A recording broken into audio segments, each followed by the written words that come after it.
सम्पूर्णमा नमस्कार। म अखण्ड उपाध्याय मेरो नाम र कर्मले म डाक्टर मेडिकल अफिसरको रूपमा आजको यस कार्यक्रममा मलाई पैकेलोको रूपमा मलाई बोल्नका लागि यो मञ्च हजुरहरू सामु बस्नका लागि मलाई यो आसन प्रदान गरिदिनु भएकोमा म आयोजक टिमलाई हृदयदेखि नै धन्यवाद दिन चाहन्छु। म यहाँ बसेर मैले आफ्नो कथा सुनाइरहँदा हजुरहरूले विभिन्न माध्यमबाट अथवा प्रत्यक्ष सुनिरहँदा हजुरको ठाउँमा हजुर पनि पैकेलो हो, मेरो कर्मले म पनि पैकेलो हो। हामी सबै आफ्ना पैकेलाहरू हौँ, हामी सबै आफ्ना समाजका पैकेलाहरू हौँ। अखण्ड उपाध्याय जस्तै तपाईँहरू बन्न हुँदैन, तपाईँहरू जस्तै म पनि बन्न हुँदैन, किनकि मेरो आफ्नो पहिचान, हजुरको आफ्नो पहिचान, हामी आफ्नै पहिचानबाट यो समाजमा आफ्नो पहिचान राख्दै जीवित छौँ भन्ने हो। ठुलीबेरी नगरपालिका वडा नम्बर 3 बुवा लक्ष्मीकान्त उपाध्याय आमा उमालक्ष्मी उपाध्यायको गर्भबाट 2049 सालमा जन्मिएको हुँ। म घरको साइलो छोरो, मभन्दा माथि ठुल्दाई माइलदाई अनि मभन्दा तल एउटा सानो भाइ, 4 जना छोराहरू, हामी 4 जना दाजुभाइहरू। कथा सुनाइरहँदाखेरि हरेक कथाले दुःख नै बोक्नुपर्छ अथवा हरेक परिश्रम दुःखकै साथ बित्छ भन्ने छैन। हाम्रो जुन स्कुल अवस्था होस् अथवा पढाइका समयमा होस् अथवा हाम्रो आजसम्म आउँदा हाम्रा बाआमाले जति दुःख भोग्नुभयो त्यो दुःख हामीले भोग्नु परेन, किनकि हामीलाई पढाउनका लागि हाम्रा बाले जति दुःख गर्नुभयो अहिले हामीले हाम्रा बालाई त्यति सुख दिन सकेका छैनौँ होला, तर सन्तुष्ट छौँ भन्ने हो। 49 सालमा जन्मेर आफ्नो विद्यालय जीवन डोल्पा जिल्लाको सरकारी विद्यालयबाट पुरा गरेर 2066 सालमा एसएलसी दिएर तत्पश्चात काठमाडौँमा गएर 68 सालमा +2 अनि 2077 सालमा एमबिबिएस सकाएर 2078 साल भदौको 10 गतेदेखि म जिल्ला अस्पताल डोल्पामा मेडिकल अधिकृतको रूपमा काम गर्न गएको। आफ्नै ठाउँ अनि त्यही ठाउँबाट आएर चिकित्सक बनेर फेरि त्यही ठाउँमा फर्केर काम गर्न पाउनु मेरो भाग्य हो ठानेर मैले आफ्नो 2 वर्षको कार्यकाललाई त्यही बिताउँछु भन्ने प्रण गरेर म डोल्पा जिल्ला अस्पतालमा गएको थिएँ। जिल्ला अस्पताल हाम्रो एउटा सायद कर्णालीभन्दा बाहिर गयौँ भने एउटा नजर हुन्छ, जिल्ला अस्पताल डोल्पा अथवा हुम्ला अथवा जुम्ला यी ठाउँहरू भनेका पिछडिएका ठाउँहरू हुन्। यी ठाउँमा अवसरहरू छैनन्, यी ठाउँमा समस्याका चाङमा आम जनताहरू बसिरहेका छन्, यी ठाउँका मान्छेहरू सधैँ पिल्सिरहेकै छन् भन्ने मात्र हुन्छ। तर हामीले सुनेका हुन्छौँ, हामी सुनको ओछ्यानमा बसेर नुनको खोजी गर्ने मान्छेहरू हौँ। हामीले अवसर नपाएका मात्र हौँ, हामी अवसर पायौँ भने जहाँ पनि हामी अब्बल छौँ भनेर देखाउन सक्छौँ भन्ने हो। र त्यही भाव मनमा राखेर जिल्ला अस्पताल डोल्पामा मेडिकल अधिकृतको रूपमा काम सुरु गर्दै गर्दा जुन दिन म त्यो ठाउँबाट डाक्टर बन्नुपर्छ भनेर म राजधानी छिरेँ, म त्यो समाजमा पुनः फर्किँदाखेरि म डाक्टर मात्र होइन, मैले यो समाजमा मैले सक्ने जति समस्याका समाधानहरू अथवा मैले सक्ने जति सहयोग मैले गर्नुपर्छ भन्ने लाग्यो। त्यही भएर मेरो एउटा पहिचान मैले आफूले बनाउन सक्छम भनेको म आफ्नो मेडिकल पेसाभन्दा बाहिर रहेर पनि मैले बालबालिकाहरूलाई होस् अथवा कुनै बिरामीकै लागि होस् मैले चन्दा मागेर हुन्छ अथवा उहाँहरूलाई मैले कुन माध्यमबाट सहयोग गर्न सक्छु त्यो माध्यमबाट मैले सहयोग गर्नुपर्छ भनेर म लागि परिरहेको छु। र म एक्लोले मात्र यो सम्भव नभएर हामी लागि परेर मलाई माथिसम्म ल्याइदिनु भएको। र अहिले म यहाँ आएर बोलिरहँदाखेरि मैले जिल्ला अस्पताल डोल्पामा काम गरेका मेरा अनुभवहरू, मेरा कथाहरू भनिरहँदाखेरि त्यो जिल्ला अस्पतालको सम्पूर्ण परिवार, यो देशमा सबै मलाई विश्वास गरेर मलाई साथ सपोर्ट गर्ने सबैको कारणले आज डाक्टर अखण्ड उपाध्याय भनेर चिनिएको हो भन्न मलाई हिचकिचाहट हुँदैन। मैले जिल्लामा काम गरिरहँदा सायद त्यो परिवेश सबै ठाउँमा छ होला, विभिन्न कथाहरू छन्, विभिन्न दुःखका भारीहरू मसँग आएर बिसिएका छन्। ती भारीहरूलाई कति पटक मैले सहज रूपमा उठालेर उहाँहरूलाई सहजता प्रदान गरेँ होला, कति पटक मैले त्यो गर्न नसकेका पनि छु होला। र यिनै सम्झिँदै जाने हो भने मैले जिल्लामा बसिरहँदाखेरि आफ्नै घरको भिनाजुबाट बलात्कार भएर न्याय पाउन नसकेका ती सेवाग्राही बहिनीलाई सहयोग गरेका दिन हुन्, अथवा उपचारका लागि अस्पतालमा ल्याइएको बच्चालाई हामीले रिफर गर्दाखेरि डाक्टर नेपालगञ्ज लाने पैसा छैन, खल्तीमा 1 रुपियाँ छैन, घरै लान्छु मरे यहीँ मरोस्, घरै मरोस्, म नेपालगञ्ज गएर पाप देख्न सक्दिनँ भन्दै घर आफ्नो बच्चालाई पिठ्यौमा बोकेर फर्किन लागे कि आमालाई होइन हामी छौँ तपाईँका लागि भनेर केही पैसा चन्दा उठाएर भए पनि उपचारमा पठाएका कथाहरू हुन्। यी विभिन्न कथाहरूले पटक पटक घोचिरहन्छ। म जहाँ छु मेरो बाआमाको सक्षमताले म यहाँ छु, म जहाँ छु मेरो कर्मले यहाँ छु, म जहाँ छु मैले अवसर पाएर यहाँ छु। तर अवसर नपाएकाहरू जोसँग बिहान खाएपछि बेलुका के खाउँ भनेर लागिरहनुपर्छ, तिनीहरूका आवाज पनि बन्न सक्नुपर्छ है हामी। हाम्रो पेसा मात्रै होइन, त्योभन्दा बाहिर पनि एउटा ठुलो समाज छ, त्यो समाजलाई पनि हामीले हेर्न पर्छ है भन्ने भावका साथ नै तिनीहरूलाई सहयोग गर्दै आइरहेको छु। मैले यति भनिरहँदाखेरि डोल्पा जिल्ला मात्र होइन, म पाटन स्वास्थ्य विज्ञान प्रतिष्ठानमा MBBS पढिरहँदाखेरि फियोको अपरेसन गर्नका लागि आर्थिक अवस्था कमजोर भएकी बहिनीलाई मुगुबाट काठमाडौँको पाटन अस्पतालमा ल्याएर अपरेसन गरेको अहिले ती बहिनी ब्याचलर पढ्दैछिन्। अहिले पनि बेला बेलामा फोन भयो भने उनले भन्छन् तपाईँले त्यतिखेर सहयोग गरिदिएर मेरो फियोको अपरेसन भयो, अहिले म ब्याचलर पढ्दैछु दाइ, अनि काठमाडौँ आउनु भने भेट्नुपर्छ भनेर भन्छन्। त्यति मात्र होइन, म काठमाडौँमै बसिरहँदाखेरि चिसोका कारणले बच्चाहरू बिरामी भयो है भनेपछि चन्दै उठाएर ती ग्यास हिटरहरू जिल्ला अस्पतालसम्म पनि पुर्याउने प्रयत्न गरेको छु। सायद म डक्टर हो, मैले बसेर कसै बिरामीलाई मैले औषधि लेखेँ भने मेरो ओपिडीबाट त्यो बिरामी निस्क्यो भने मेरो जिम्मेवारी सकिन्छ, तर मलाई मेरो जिम्मेवारी त्यत्तिमै सकिन्छ जस्तो कहिल्यै पनि लाग्दैन र आजसम्म लाग्या पनि छैन र नलागोस् भन्ने पनि म आफूलाई पुकार गर्छु। किनभनेपछि मैले ओपिडीमा बसेर मैले बिरामी जाँचिरहँदाखेरि ल है तपाईँको उपचार यहाँ हुँदैन, तपाईँ काठमाडौँ जानुहोस् भन्दा त्यो बिरामी काठमाडौँ सबै बिरामी पुग्दैनन्। ती बिरामीहरू बाटैमा हराउँछन्, ती बिरामीहरू कि घर पुगेर मृत्यु पुर्छन् कि ती बिरामीहरू कुनै मन्दिरमा देउताका गादीमा गएर आफ्नो निधार ठोकिरहेका हुन्छन् र अकालमा मृत्युवरण गर्न बाध्य हुन्छन्। तिनीहरूलाई पनि सकेसम्म उनीहरूले पनि यो राज्यको आवाज गरून्, यहाँ मान्छेहरू बस्छन्, यहाँ सहयोगी मनहरू बस्छन् भन्ने आवाज गरून् भन्ने हेतुले उहाँहरूको सहारा बनेर अगाडि लाग्छु। अनि मलाई पछाडिबाट थुप्रैले सहयोग गर्नुहुन्छ अनि ती कयौँ बिरामीहरूलाई राजधानी होस् अथवा नेपालगञ्ज होस् अथवा सुर्खेत होस् त्यहाँसम्म पुर्याउँछु। एउटा यही कथा भनिरहँदाखेरि म तपाईँहरूलाई एउटा सानो एकजना बहिनीको कथा पनि सुनाउँछु। बहिनी कुनै अर्को जिल्लाबाट दुनैमा काम गर्न बसेकी उनकी आमासँग। एक दिन आमाले नानीलाई छोडेर आफ्नो घर गएकी। घर गएको समयमा नानीलाई राति उनको दाइ नाता पर्ने एकजना उनकै ठाउँको मान्छे उनको कोठामा, आज तिमी एक्लै छौ, म तिमीसँग बसिदिन्छु नि त भनेर आई। ऊ सानी बहिनी जो 12 वर्षकी मात्र हुन्। उनले विश्वासका साथ ती दाइलाई घरमा बस्न दिन्, तर त्यही रात त्यो दाइले उनलाई बलात्कार गरिदियो। उनलाई बलात्कार गरिसकेको घटना करिब 3-4 दिनसम्म उनले कतै पनि भनेनन्। जुन दिन आमा आइन्, आमा आइसकेपछि छोरी उड्नै नसक्ने, छोरी उड्न नसकिसकेपछि आमाले उनलाई अस्पतालमा ल्याएर आइन्। अस्पतालमा ल्याइसकेपछि के भयो भनेर सोद्धा छोरीले भन्न सकिरहेकै थिइन्। पेट दुख्छ, आमाले भनिन् पेट दुख्छ भनेर 3 दिनदेखि खाना पनि खाएकी छैन रे, उड्न पनि उड्दिन, एकचोटि जाँच दिनुहोस् न।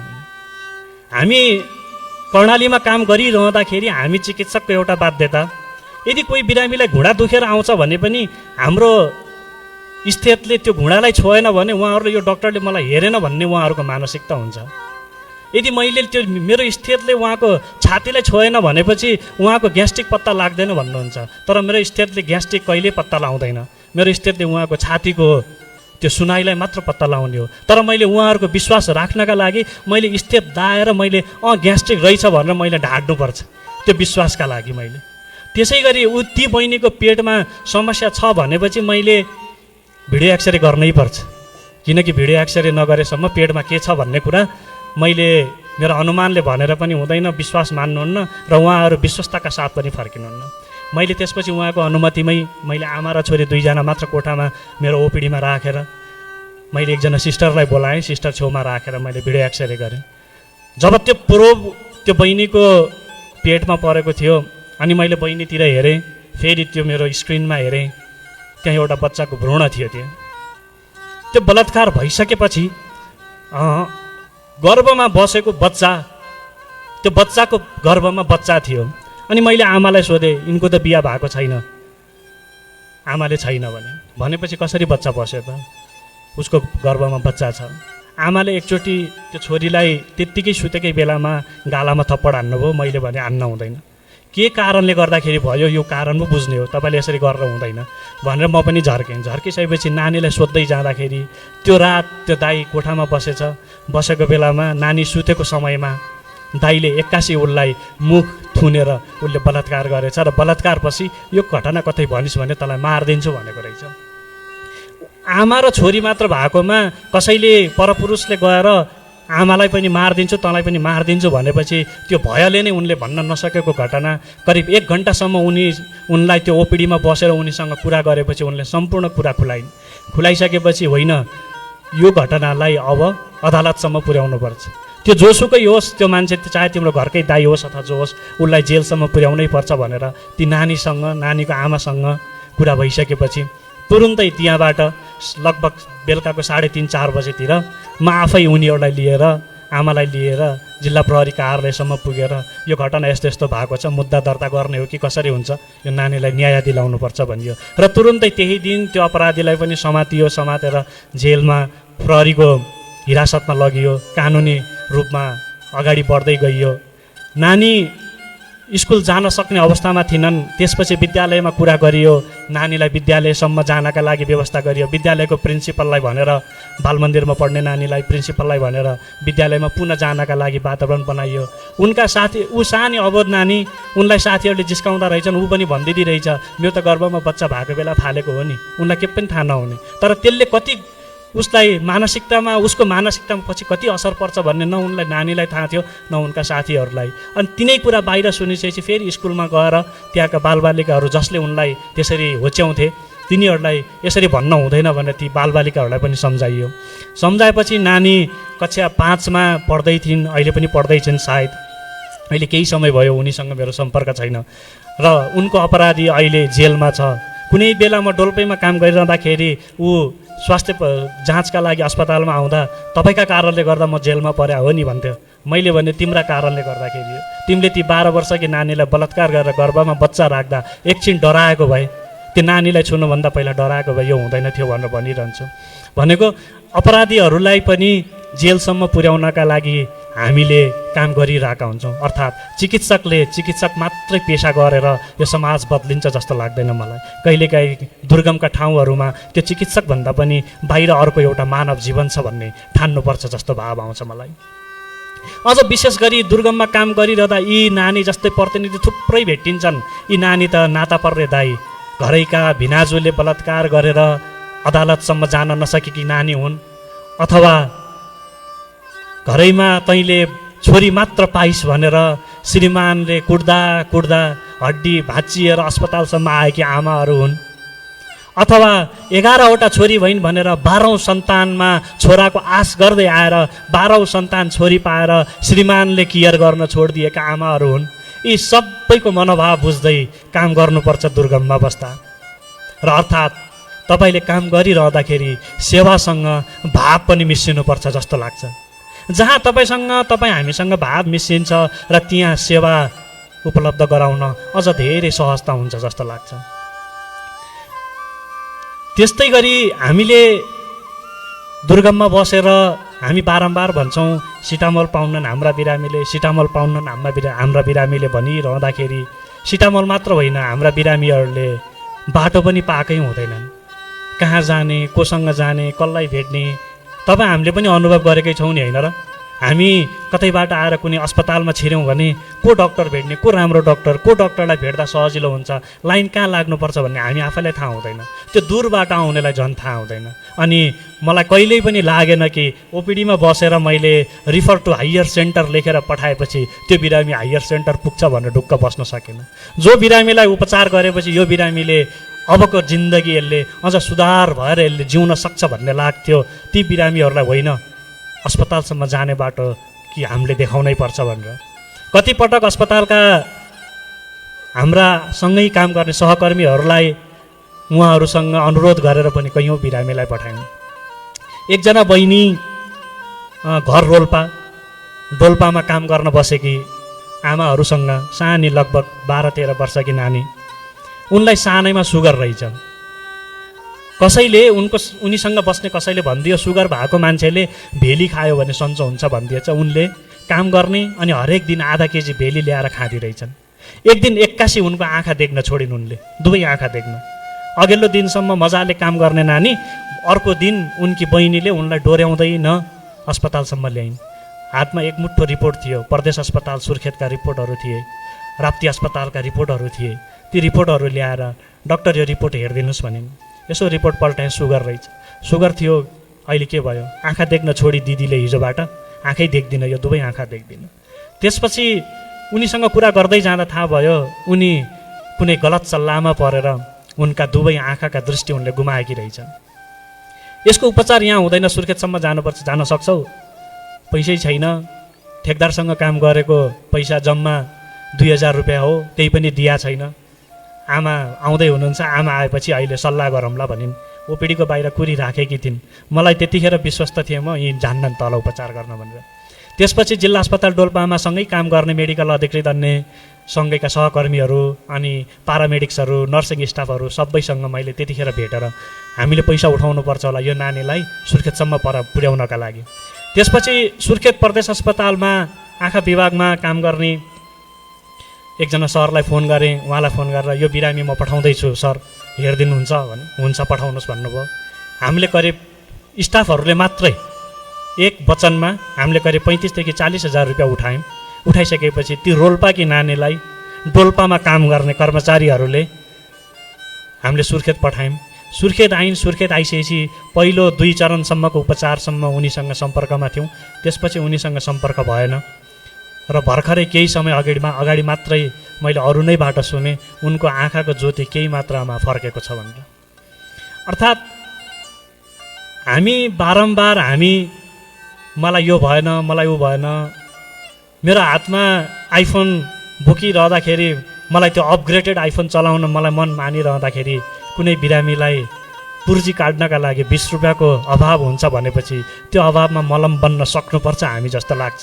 त्यही भएर दुर्गममा बसेर काम गरिरहँदाखेरि, दुर्गममा बसेर आफूले सेवा दिइरहँदाखेरि ती तमाम बिरामीहरूका मर्म पनि बुझ्नु पर्दो रहेछ। सिटामलले मात्र होइन, उनीहरूका मर्ममा पनि बुझिदिने मान्छे चाहिँदो रहेछ।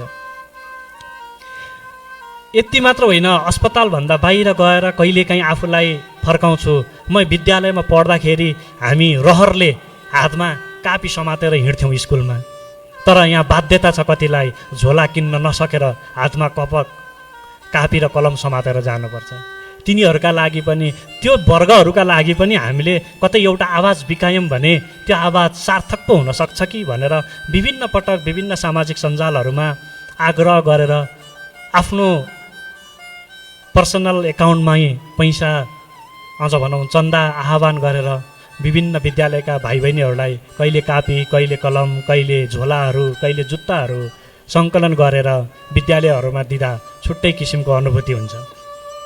ती भाइ बहिनीहरूलाई जुत्ता दिइरहँदा, ती भाइ बहिनीहरूलाई किताब कापी कलमहरू पुर्याइरहँदाखेरि हिजो मैले विद्यालयमा जाँदाखेरि रहरले अरूले किन हातमा बोक्छन्, म पनि हातमै बोकेर जान्छु नि भनेर रहरले मैले बोक्नेहरू कसैका लागि बाध्यता रहेछ। त्यो बाध्यतामा थोरै भए नि मलम बन्न सकूँ भनेर म आफूलाई आफ्ना हात फिजाउँछु र मेरा हातमाथि हजारौँ हातहरू थपिदिन्छन् अनि ती न्यास्रो बनेका अनुहारहरूमा मुस्कान दिन सक्षम हुन्छु। र यो गरिरहँदाखेरि, यो भनिरहँदाखेरि समाजमा अथवा मैले भनौँ डोल्पामा बसेर म 4 वर्ष काम गरेँ। मैले 4 वर्ष काम गरिरहँदाखेरि आफूलाई त्यो एउटा समयको पाबन्दीभित्र मैले सीमितता राखेन, सायद त्यो ठाउँको माग अथवा त्यो ठाउँको परिवेश अनुसार। तर त्यही किसिमको मैले सेवा अर्को कुनै सहरमा गएर गर्न खोजेँ भने त्यो मेरा लागि पहाड जस्तै बन्न सक्छ। किनकि त्यो ठाउँमा त्यो कुराको आवश्यकता नहुन सक्छ।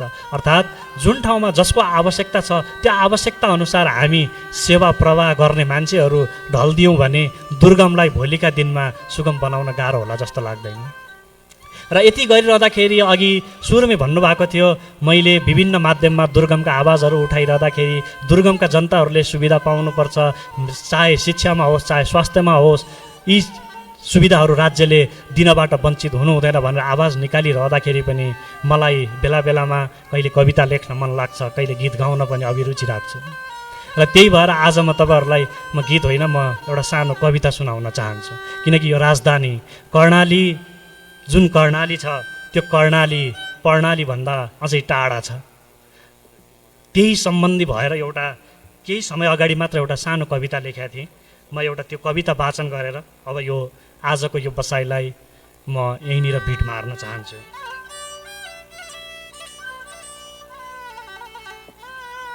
कविताको शीर्षक छ कर्णालीको मौन चिच्चाहट। कठै हाम्रो प्रदेश, कठै तिमीहरू, कर्णालीका नाममा सत्ता चलाउने प्रतिनिधिहरू, वर्षौँदेखि भोट दिएर हामीले तिमीहरूलाई आशाको सिंहासनमा चढायौँ। तर सिंहदरबार छिरेपछि, तर संसद छिरेपछि तिमीहरूले कर्णालीलाई ढोका बाहिरै छाड्यौ। हाम्रा अभिभावकले सन्तान कर्णालीमा जन्मिए पनि भोक रोग र बाटोको अभावमा नमरुन् भनेर तिमीहरूलाई राजधानी पठाएका थिए, चाहे काठमाडौँ होस् या चाहे सुर्खेत।